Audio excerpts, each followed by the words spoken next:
ఇక దానం నాగేందర్ అనర్హత కేసులో కొత్త ట్విస్ట్ చోటు చేసుకుంది. దానంను సస్పెండ్ చేస్తూ సుప్రీంకోర్టులో బీఆర్ఎస్ అఫిడవిట్ ఇచ్చిందన్నారు బీజేఎల్పీ నేత ఏలేటి మహేశ్వర్ రెడ్డి. బీఆర్ఎస్ అఫిడవిట్ ఇచ్చిన విషయం తెలుసా అంటూ క్రాస్ ఎగ్జామినేషన్ లో దానం అడ్వకేట్లు తనను అడిగారని చెప్పారు ఏలేటి మహేశ్వర్ రెడ్డి. సుప్రీంలో అఫిడవిట్ ఇచ్చిన అంశాన్ని బీఆర్ఎస్ ఎందుకు దాచిపెట్టిందో చెప్పాలన్నారు మహేశ్వర్ రెడ్డి. బీఆర్ఎస్ సుప్రీంకోర్టులో అఫిడవిట్ ఇచ్చుంటే దానం మీద కేసే ఉండదని అన్నారు ఆయన.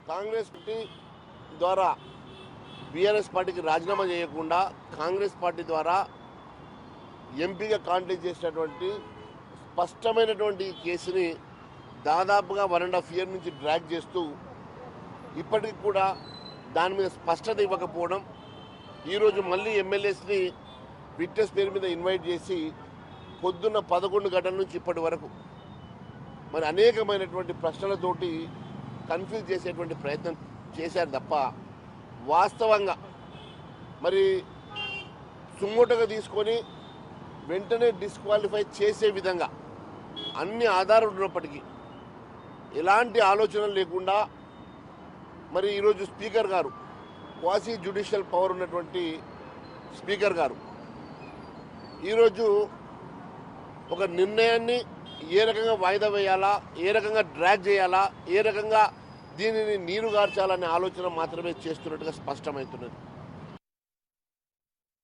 మరి సుప్రీంకోర్టులో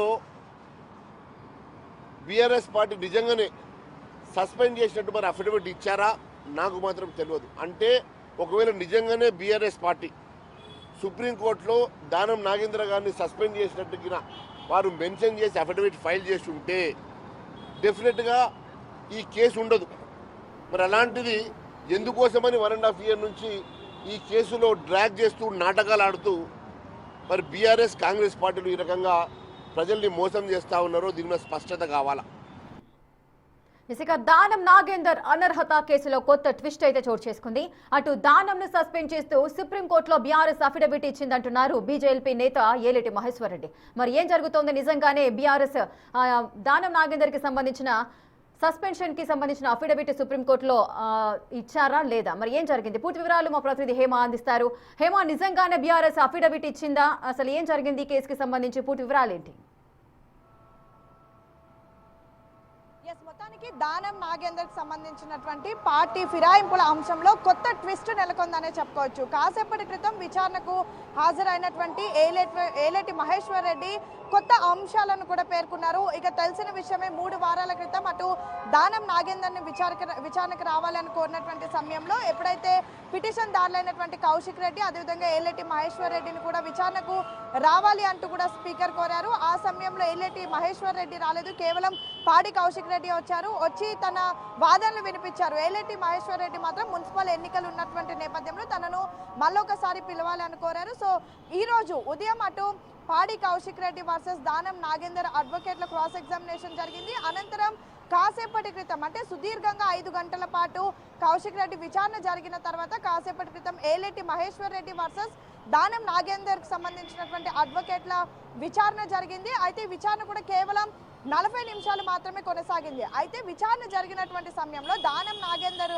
అడ్వకేట్లు ఏలేటి మహేశ్వర్ రెడ్డిని సుప్రీంకోర్టులో దానం నాగేందర్ ని బీఆర్ఎస్ పార్టీ నుంచి సస్పెండ్ చేస్తున్నట్టుగా అఫిడవిట్ దాఖలు చేశారు. ఈ అంశం మీకు తెలుసా అని అడిగారంటూ కూడా ఏలేటి మహేశ్వర్ రెడ్డి కాసేపటి క్రితం మీడియాతో మాట్లాడుతున్నటువంటి సమయంలో చెప్పారు.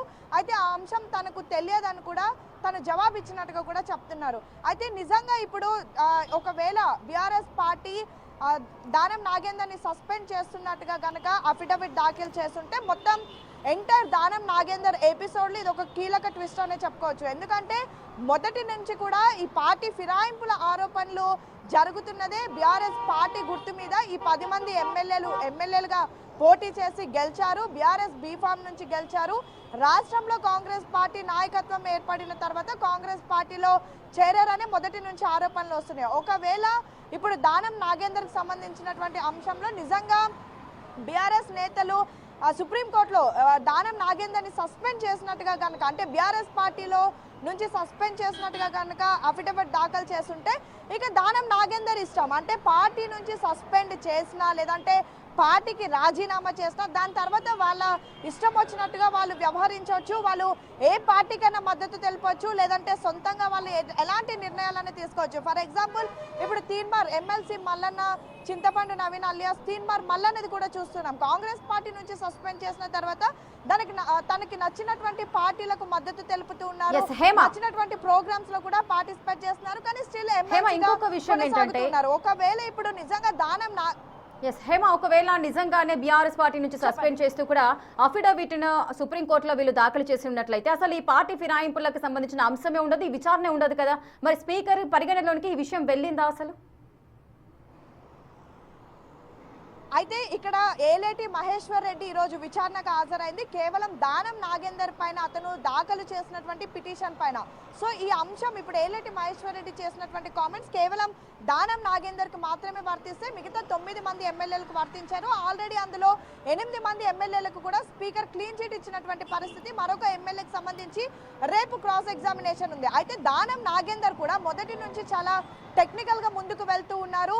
మార్చి 2024కి తన పైన బీఆర్ఎస్ ఎమ్మెల్యేలు పిటిషన్ దాఖలు చేసినటువంటి సమయానికి తాను ఇంకా బీఆర్ఎస్ ఎమ్మెల్యేగానే కొనసాగుతున్నానని, అనంతరం అంటే పిటిషన్ దాఖలు అయిన తర్వాత ఈ ఆరోపణలు ఈ వార్తలు అన్ని జరిగిన తర్వాత తను కాంగ్రెస్ పార్టీ నుంచి బీఫామ్ తీసుకొని ఎమ్మెల్యేగా పోటీ చేయడం కానివ్వండి, ఇతర అంశాలు తనకు ఒక ఎమ్మెల్యేగానే తను ప్రవర్తించారు. ఒక ఎమ్మెల్యేగా తనకు ఉన్నటువంటి ఫ్రీడమ్ ఇవన్నీ కూడా చేశానంటూ కూడా దానం నాగేందర్ చెప్తున్నారు. అయితే ఒకవేళ ఇదే అంశం మీరు అన్నట్టుగా అఫిడవిట్ కనుక బీఆర్ఎస్ ఎమ్మెల్యేలు దాఖలు చేస్తుంటే మాత్రం ఖచ్చితంగా నెక్స్ట్ ఫర్దర్ గా పార్టీ ఫిరాయింపుల కేసు అనేది ఉండదు. అంటే దానం నాగేందర్కి సంబంధించిన అంశమే ఉండదు, ఈ కేసు కూడా ఇంకా స్ట్రాంగ్ గా ఉండదు. సో ఇవన్నీ కూడా చూసి ఇవన్నీ ఆలోచించి దానం నాగేందర్ టెక్నికల్ గా ముందుకు వెళ్తున్నారని ఆయన వర్గాలకు సంబంధించినటువంటి వాళ్ళు చెప్తున్నారు.